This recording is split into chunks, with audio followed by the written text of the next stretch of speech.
What is up, everyone, and welcome.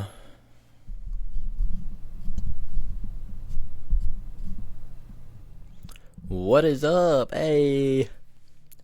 What's up, everyone, and welcome to another episode of Cheeseheadz Weekly. It's good to be with you here on a Tuesday, October 15, celebrating a Packers win over the Cardinals. It was, quite frankly, a blowout, 34-13 Packers win, and it was a big one, and we'll break it all down here in a second. But just wanted to let you know to follow the show, hit that subscribe or follow button wherever you are listening or watching the show, and that would be very much appreciated. You can also rate the show on Spotify or rate and review on Apple Podcasts. We are on YouTube at Cheeseheadz_weekly. Check us out there and hit that subscribe button, totally free and much appreciated. And of course, you can check out the website at greatcode.net/cheeseheadz, and you can follow me on socials at Cheeseheadz_W on X, at Cheeseheadz_weekly, everywhere else. So, we'll jump right into it. I already said it, but the Packers dominated the Arizona Cardinals at home. It was a very, very solid performance from this team, and Jordan Love, this was kind of a get-right game for me. He looked very good for most of the game, missed a throw or two perhaps towards the beginning of the game, but once he got going, he was just about unstoppable. In the second half, their offense did slow down a little bit. They didn't score quite as much, but still did everything really he needed to do. He did have one interception, finished 22 for 32, 258 yards, 4 touchdowns, and interception. But the interception was went on a throw to Bo Melton when he slipped mid-route and went right to a defender. So not really his fault there. Passer rating 119.5. QB rating 81.5. Did not take a sack today. The offensive line, I thought, was very, very good. He had all day to throw at times, and the Cardinals aren't really known for their good defense or pass rush. But the offensive line, kind of made sure of that, and they really stifled the pass rush of the Cardinals. Meanwhile, Kyler Murray, who actually finished 22 for 32 as well, but did not get as many yards. Their offense was not quite as efficient, as evidenced by the 13 points there. 214 yards passing, 1 touchdown, no interceptions. Didn't take a sack either, but it felt like he was running around a lot. And they did very, very good at stopping him from using his legs. There were plenty of times where he would scramble, and the Packers did a very good job containing him while at the same time putting pressure on him. And that is exactly what the doctor ordered here for the Packers, being able to deal with, a dual-threat quarterback like Murray and still put pressure on him and make him feel uncomfortable. And, not be able to just use his legs and run away from everything. So his longest rush on the day was 5 yards. He had 7 carries for 14 yards, Murray did, and a lot of those where he was trying to avoid a sack and minimal gains, if any at all. So a very good job by the Packers defense to keep everything in front of them. Trey McBride was the biggest producer for the Cardinals in the receiving game, the tight end. Other than that, they didn't do a whole lot. Marvin Harrison did leave with a concussion, which could have impacted their offense a little bit there. But the defense overall was very good in the run game and the pass game. James Conner finished with only 7 carries for 24 yards. Trey Benson was their leading rusher. He did average 5.2 yards a carry. DeMarcado, most of his carries came more in garbage time, but he actually averaged 6.3 a carry. But only 23 rushing attempts overall for the Cardinals. They were behind basically from the jump, and Packers took the lead and never looked back. So that's exactly what you wanted to see out of them. Just very good complimentary football, and I would say, Matt LaFleur talked about that last week. This was a prime example of complimentary football. Lots of turnovers in this one, basically all via the fumble. I believe there were 3 fumbles that were recovered by Green Bay. Only two of them were actually forced out by Green Bay. One was a botched exchange on the handoff to Trey Benson, between Kyler Murray and Trey Benson. A little miscommunication there, and Kenny Clark took advantage. And then Evan Williams had a forced fumble that Alexander was able to recover, and Carl Brooks forced a fumble and recovered it himself. So this Packers defense tackled well, and they were making sure the Cardinals held on to the ball, which they didn't. So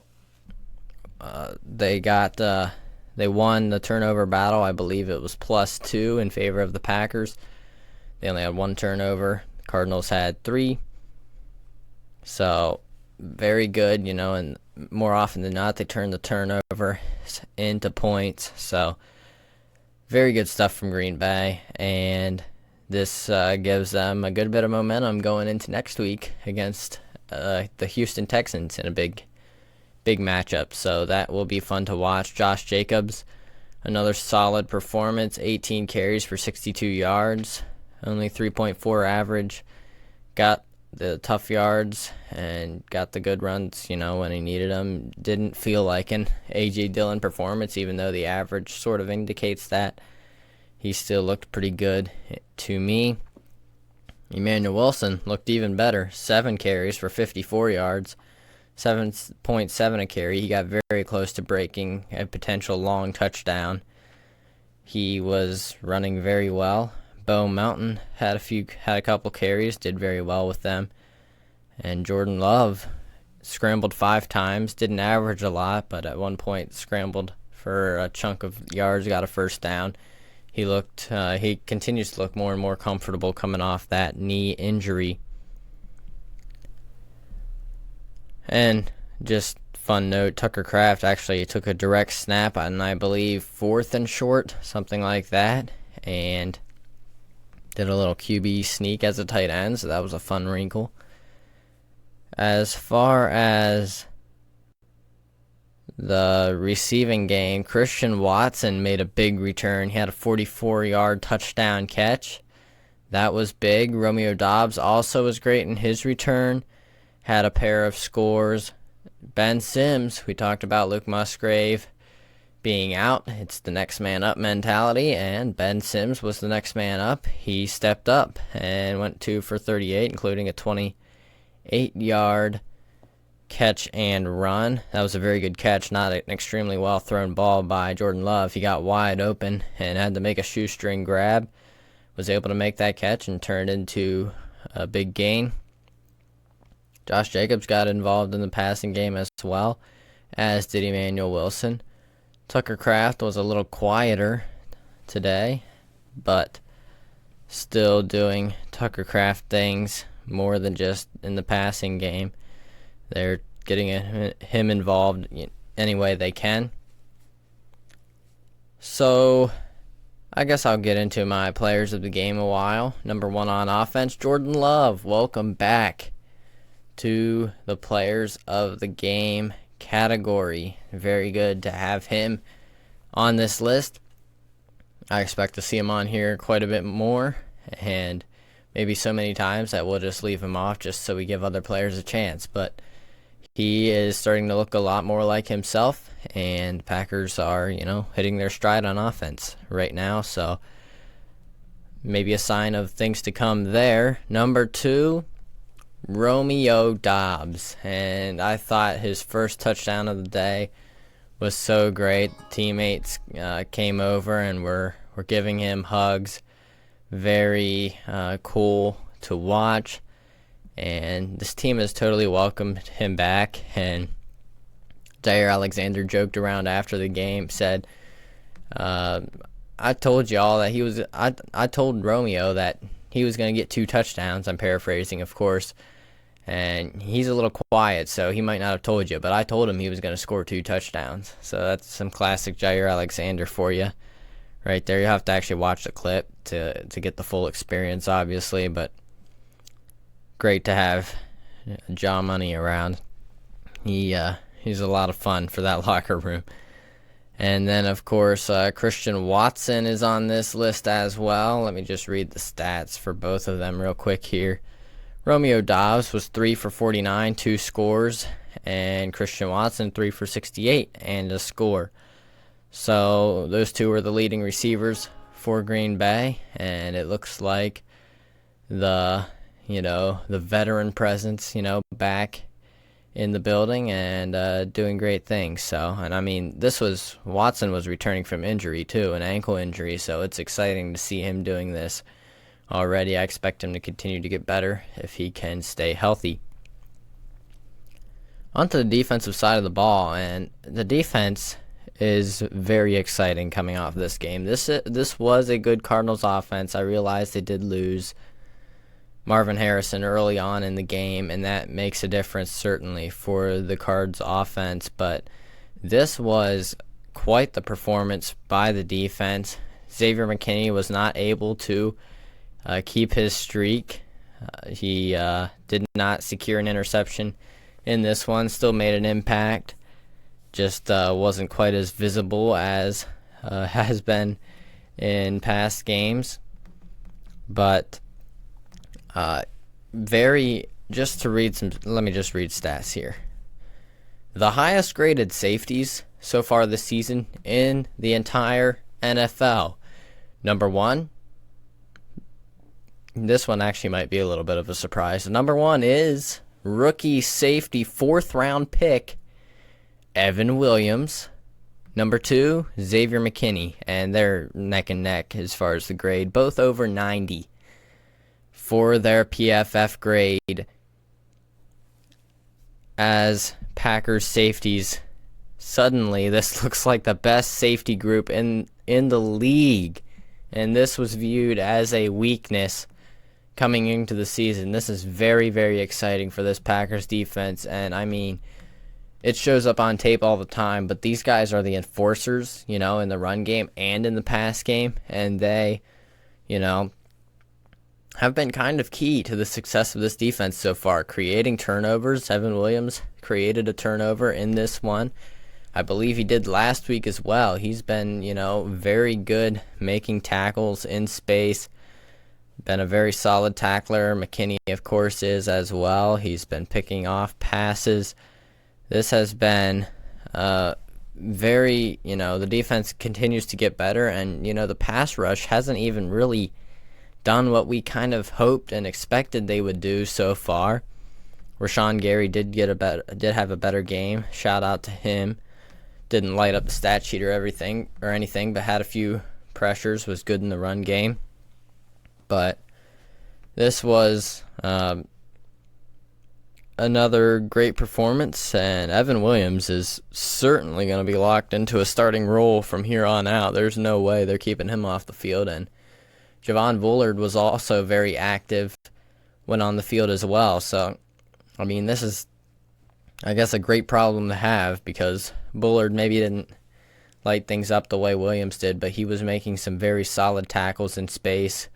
Had a few plays where he chased Kyler Murray out of bounds before he could get too far. His speed and tenacity are very much on display as you're watching the game. You see number 20 streaking around nonstop, and so very exciting to watch this team.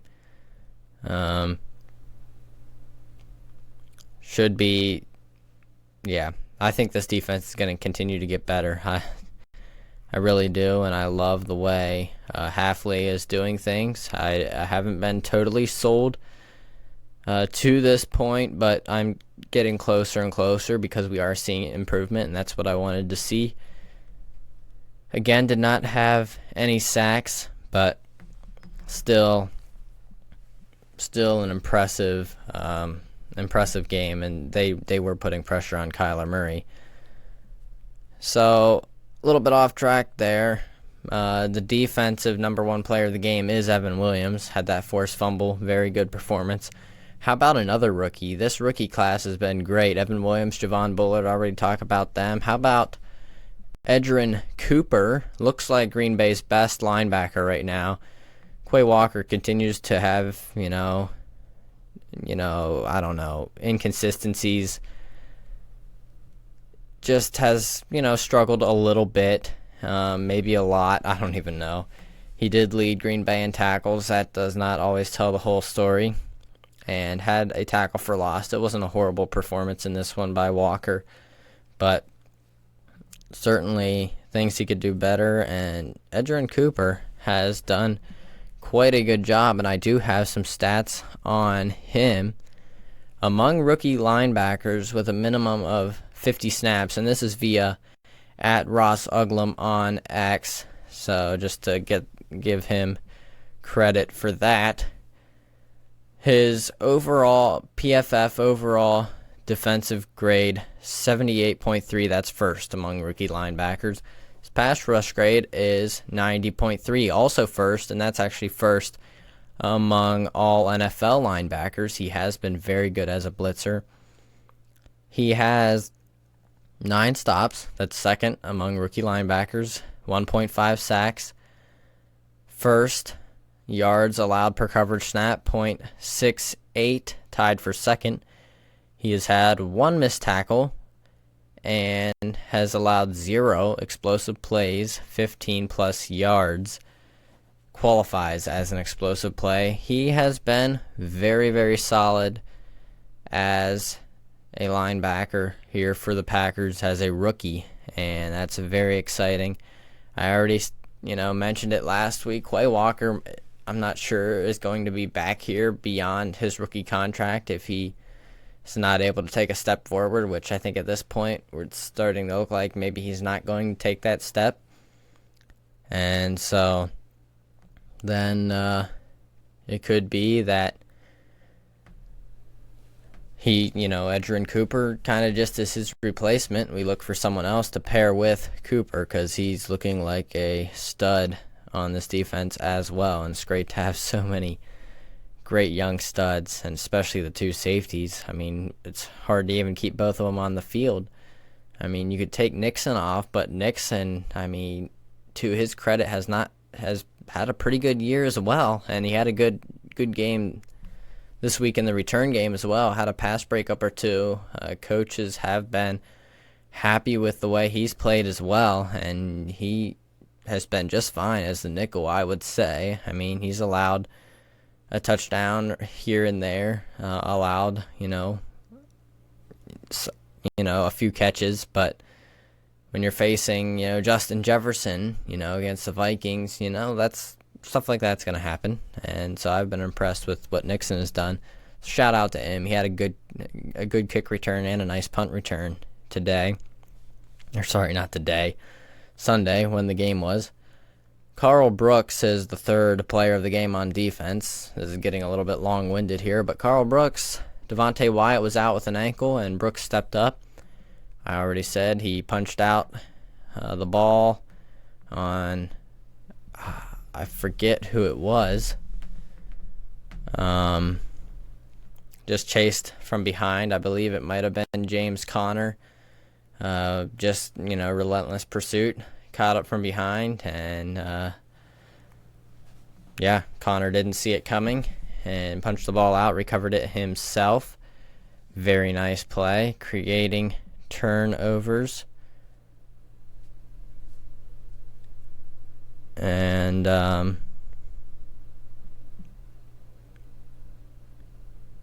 very nice game. Very nice game from Carl Brooks, and we saw that a little bit last year, but he's continuing to take that step forward, which is exactly what you want to see in a young player. Looking ahead now, those are my players of the game. Looking ahead, we do have the Houston Texans going to Green Bay to take on the Packers. That game will be October 20. That'll be Sunday in the early window, 1 o'clock Eastern, noon Central Time. If you are from Wisconsin, it will be on CBS. I'm not sure who they get in the booth. I'm not sure if it's going to be Nance and Romo or not. But this is going to be quite the game. Texans are 5-1, and they have been pretty good as a team. And I will look over some of their overall offensive statistics for the team. They rank number 14 in points per game, number 6 in yards per game, number 17 in points per play, number 11 in yards per play, number 11 in third down conversion percentage, number 10 in fourth down conversion percentage, and number 1 in red zone scoring percentage, so don't let them get to the red zone. And as far as touchdowns per game, number 14, same as the points per game there. As far as let's just go to the Packers offense and compare. So the Packers offense is ranked number 8 in points per game. They scored a bunch of points in this one. Number 4 in yards per game. Number 9 in points per play. Number 4 in yards per play. Number 16 in third down conversion percentage. Number 17 fourth down conversion percentage. Number 19 in red zone scoring percentage. They actually are only 50% in that regard. Number 8 in touchdowns per game. So if you break this down a little bit, if you're just kind of averaging out the ranks, it looks like the Packers overall have a better offense. That doesn't tell the whole story. The red zone scoring is lower for them, but they do have more yards and points per game, which is certainly a good thing. And they still have more touchdowns per game as well. They are a team that creates big plays. As far as the defenses, Houston, as far as points per game allowed, number 15, number 3 in yards per game allowed to the opponent, number 22 in points per play, number 4 in yards per play. So that's a strange stat, the way that works there. They don't allow many yards per play, but allow more points per play. So I'm not really sure how that's working out. I guess maybe opponents are getting short fields against them, which would have more to do with the offense and maybe special teams more than anything. And then as far as third down conversion percentage to the opponent, number 10, number 21, fourth down conversion percentage, number 28 in red zone scoring percentage, so they allow opponents to score in the red zone and on fourth down. Not as much on third down, so that's interesting. And opponent touchdowns per game, number 22. So they're not a bad defense, have done good at limiting yards, not as much points. Their situational stats aren't as good. Third downs, they're pretty good, top 10. As far as the Packers defense, and I'm intrigued to see what this is, because they might be approaching top 10. They definitely aren't top 10, but they're getting up there maybe. As far as points per game allowed, number 9, yards per game, number 18, points per play, number 9, yards per play, number 16. So they're kind of opposite of the Texans. They allow more yards, not as many points, which is, the way to go. If you're going to not allow something, that would be points. Third down conversion percentage, number 16. Fourth down conversion percentage, number 10. I like that. Not allowing opponents to convert fourth downs as much.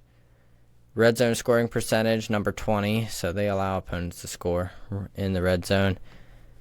And touchdowns per game to the opponent, number 16. So defensively, kind of a toss-up. Could go either way. I would give the nod to the Packers just because they don't allow points as much as the Texans. But again, these aren't exactly, real analytical sticky stats or anything like that, so take it whichever way you want. I have not watched the Texans a whole lot, so I can't tell you a whole lot about them, but I do know they've been playing quite well, as evidenced by their record. And Nico Collins, their leading wide receiver, missed last game. He is on IR, so he will not be playing against Packers. Packers will not have to face him. Of course, they still have Joe Mixon, who has been a force to be reckoned with. He's dealt with injury the past few games, but when out there, he has been very, very good for them, and was in his return last week. It'll be interesting to see the Packers, see if they can stop the run against a very good rushing attack, as well as two great receivers still, even without Collins. They still have Tank Dell and Stephon Diggs, two of, I would say very good receivers.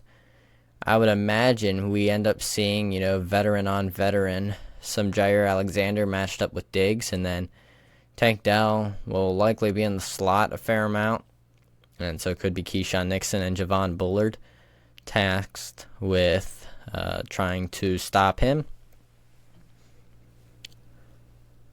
So as far as, I want to actually look at the rushing statistics. Rush play percentage, the Packers are number 4. Houston, their rush play percentage is number 23, so they do pass the ball a good bit more. They have been efficient when running. 4.5 yards a rush, that's number 16. Green Bay, 5.1 yards a rush, that's number 6. More efficient, more rushes per game. Number 2 in rush yards per game, 167.2. And the Texans are number 14. So, and I mean, a lot of those, they'd probably be near the top if they counted the games where Joe Mixon did very good. But also, they just use Joe Mixon a lot. Packers use a lot of different guys. They use end arounds. You have some Jordan Love yards in there. Bo Melton, Jaden Reed will get their touches. So, you're going to see, some of their production in the running game coming from there, and that helps with the efficiency as well. Packers just very good. Matt LaFleur, very good at scheming things up to, promote those big explosive plays. Texans have been very good in the pass game, and according to the rankings, quite a bit better than the Packers. Completion percentage is quite a bit better. Packers definitely could do a little bit better with that. But that's kind of been Jordan Love's thing. He hasn't always had an extremely high completion percentage. And the Texans throw interceptions at a lower rate as well. And they take more sacks, though. Packers are number 2 in QB sack percentage. They have not had much pressure on their quarterbacks. Offensive line, kudos to them, especially in pass protection. They have been doing some great things. It's been very, very good to watch. And, you never talk about the offensive line enough.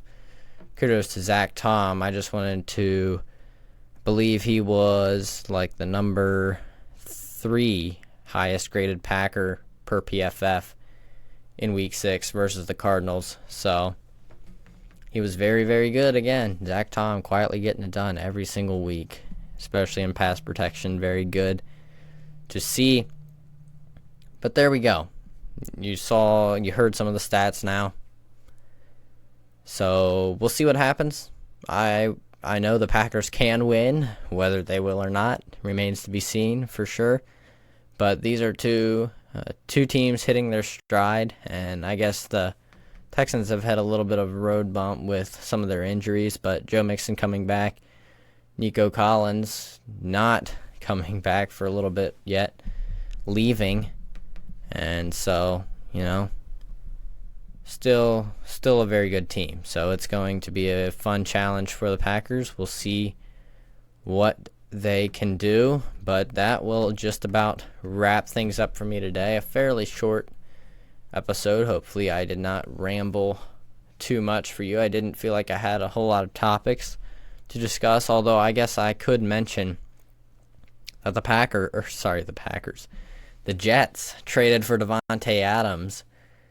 Very exciting move if you're a Jets fan, and even for some Packers fans. I'm just kind of like, whatever. I'm not real sold.